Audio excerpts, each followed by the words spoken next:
Wheatland Electric, we've got people working on the lines. They're working to deliver reliable and cost-effective electricity to our members. Welcome to this first edition of Who's on the Line, a podcast made for and by us, the people behind our cooperative. Tune in to each edition to explore the great people and the work we do to keep our lines running.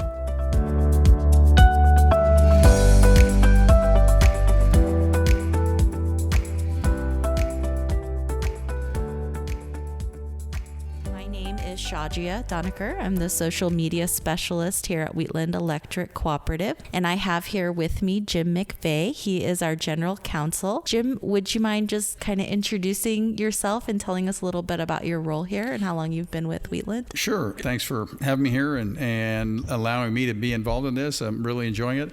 I started actually as a general counsel at Wheatland in 2014 in November as a contract general counsel, and then the board and Bruce asked if I'd be willing to come aboard as an employee in 2017, then again in 2018. And so in 2018, I was so excited to come aboard as an employee. I love the company. I love changing my stripes, so to speak. And so it was a great opportunity to come into a great company. Before that, I really had no experience as a general counsel in a utility. And so it's been a steep learning curve. It wouldn't have happened successfully but for everybody in this utility we share together for the public that has been willing to, if I ask a question, give me the right answer, educate me. It's been a gift.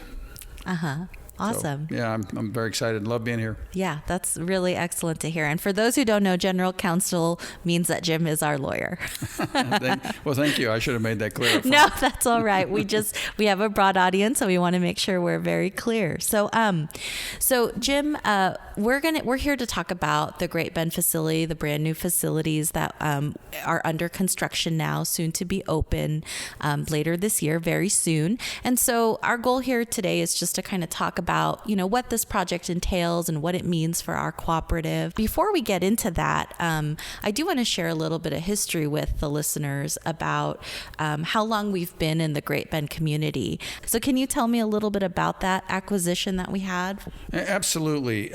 And you're right. Wheatland has been in business for so many years, going back decades and decades. And the Aquila acquisition actually took place in 2007.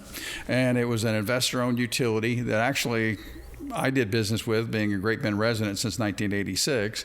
And so it was an investor-owned utility that basically was allowing things to fall down around them. And they got a lot of pressure to find somebody that was willing to come in and do the right thing by what they call customers and the people who are the sister distribution cooperatives of Sunflower, made a decision to go after these investor-owned utilities Aquila had. And in 2007, they were successful, and it went under the umbrella of Mid-Kansas Electric Company instead of Sunflower. But they stood that up really for the purpose of the acquisition itself, with the idea that eventually there would be a spend down of all those assets to the distribution cooperatives. But from the very beginning in 2007, after the acquisition, the distribution cooperatives took over as the distribution level company that served members throughout that entire area. And that was not just Wheatland, but several of our other sister distribution cooperatives that have an interest in Sunflower. And at that time, MKEC, Mid-Kansas Electric. Awesome. In the short time that I've been with Wheatland, and I've been out to our District 6, which is our Great Bend community, and also District 7 even, which is southwest of Wichita, the Harper, right, Norwich, Conway Springs area. I've heard so many good things from business owners about all the improvements and the improvements in reliability over the last decade and a half, and that's always good news to hear. It is, and especially true, it seems anyway, especially true in those new districts, really because we were used to an investor-owned utility that, because of the density problems that are inherent in a small town like Great Bend or Harper or those places. They just really neglected those facilities to the point where the Kansas Corporation Commission was thinking about getting involved. So I know that was the impetus of that. And so, yes, you can imagine when Wheatland came in and started taking care of the facilities and building new, it was a welcome thing for our members in Great Bend, and certainly that was true also in District 7. As you know, we've done a lot of construction in District 7. Awesome. Yes. So, let's talk a little bit about the need for a new facility in Great Bend. Some of our members in Great Bend might not know because, to their end, they go to the building and they pay their bill. But right now, our Great Bend facilities are in 2 locations. They're the administrative side where you go and you pay your bill on Broadway Street. And then we have our line crews and equipment and warehouses on 2nd Street. So this new building is going to allow us to bring everybody together into one location. Everybody and everything. All the trucks, basically the laydown yard is going to be out back. And so it's accessible from 2 different directions, the north and the south.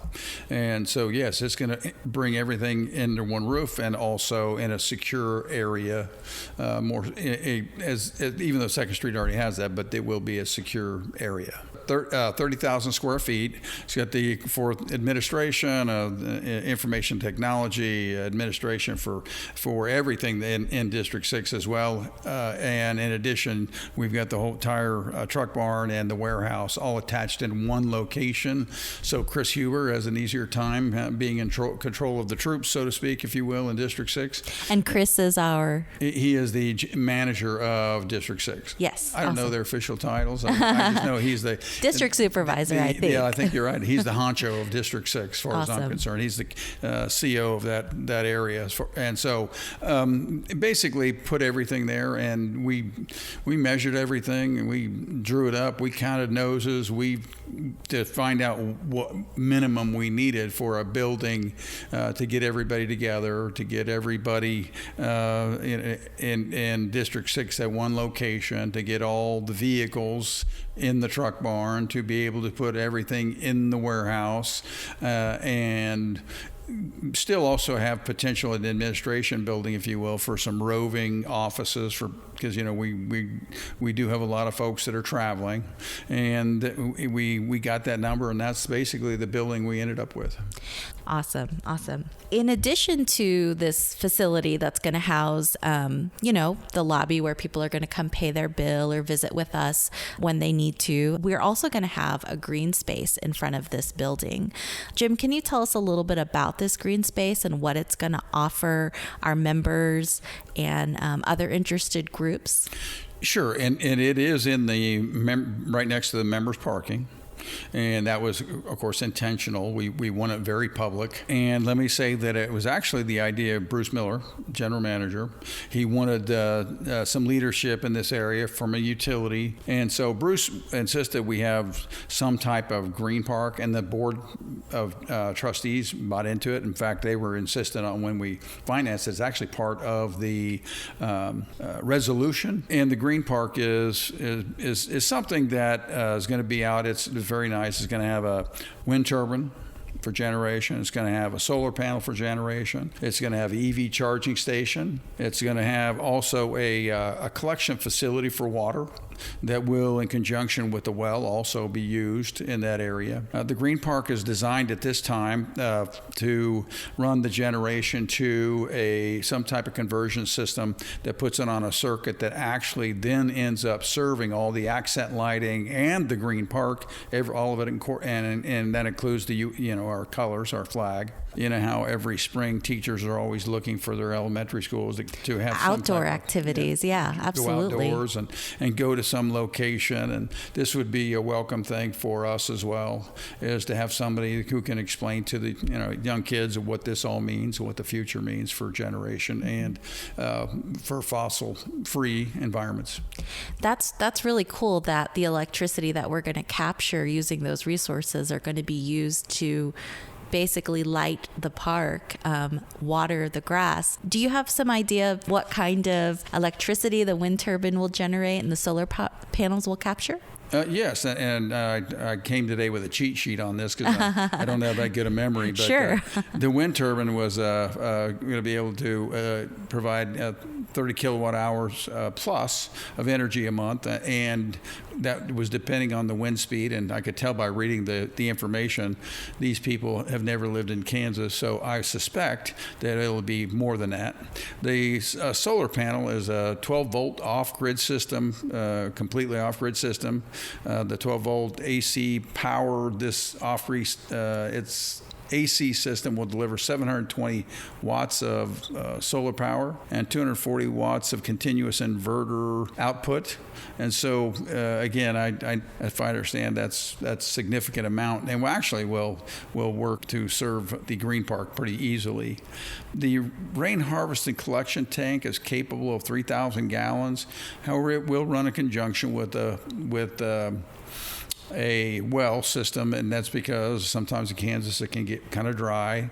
We don't want our grass to get brown during the months of August, and so we want the place to look good. But I think for most of the year, that system will be able to handle it. Well, if it's anything like some of the rains we've had recently, maybe we will be collecting a lot of water. Yeah, that's true. Never know. So we also have a level 2 dual point charge point CT4000 electric vehicle charging station. It will be in the member parking lot. There's been no decision made yet by the board and the general manager about the use of it, pricing and things of that nature. But I will tell you that we went in with the full package of services from ChargePoint. It's all a web-based technology that can adjust pricing. It can adjust pricing depending upon if it's members or people that aren't members, or employees or people that aren't employees. It can adjust payments. It can adjust everything, and it will even have a connection with other drivers through web mapping. Here at Wheatland Electric, we're heavily involved in making sure that as the electric vehicle industry is growing, we are providing our members and the people in our region the resources that they need to charge their cars and get where they need to go. And so I think it's really interesting that we're setting up this electric vehicle charging station in Great Bend. A lot of people travel through Great Bend, and they'll be able to know that there's a station available there for them to charge. They'll stop there, they'll eat there, they may even stay there. And so I think it's very much an asset to the Great Bend community as putting this in. Absolutely. And at some point, the delta will cross between people's range anxiety with electric vehicles and the costs currently of electric vehicles, to where people are going to be more comfortable. And sometimes when that happens, it happens very quickly. And so there's nothing wrong with knowing how to do it now. And evidently that's going to happen fairly soon. I've heard numbers just within a few years that I suspect will maybe take a little longer to get to western Kansas. Some car makers are saying that they'll be all electric by 2030. I mean, that's less than 10 years away. So we'll be very interested when what life is like 10 years from now, 9 years from now. We are purchasing a new electric vehicle that will be able to charge at this station. Eventually, by the end of this year, insider information for all you listeners, we will even have an electric charging station here in Garden City, and our employees will actually be able to drive back and forth between Garden City and Great Bend, share this electric vehicle with our members, how it works, range, charging, different things that a lot of our members may not know or may not be exposed to. So again, it's really exciting to have this electric charging station available to members and non-members, even, like we talked about. Yeah, Jim, I'm really looking forward to getting people on site once we are all done. When are we expected to be complete with the building again? Great Bend has had a fairly wet spring. But because of the wet spring and having to push all of the concrete work to now, the bottom line is it's going to throw us off probably 10 days. So I still look to be done in July, and what they're saying now is the only thing they'll be doing is a lot of the outdoor green park area. They're going to be doing a lot of the shrubs, the grass, the trees, that kind of thing as they close it down. But I still suspect that we will, if we can get organized well enough as we're trying to do and get moved in, I still think we can get moved in hopefully by August. That would be amazing. And of course, we'll let our members know. We'll definitely do an open house for everyone and alert them of our opening day. As we get closer to the day, we're getting more and more excited. They can view our facilities, check out the green space. Anything else about the facility that you want to share with our listeners? Well, other than I think that they're going to enjoy the facility. I think, like I said, it's going to be a 50-year building or more. I think that it is made for a electric public utility. For example, we now have the lineman's room out in the warehouse, and the linemen have their own facilities out there instead of having to come in the administration building.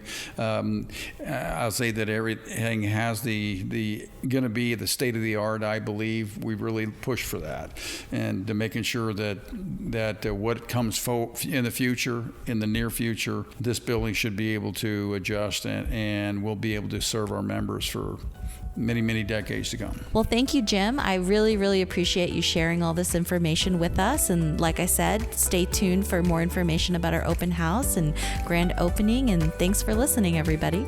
Thank you, Sajia. And again, it's been my pleasure, and thanks for letting me be involved.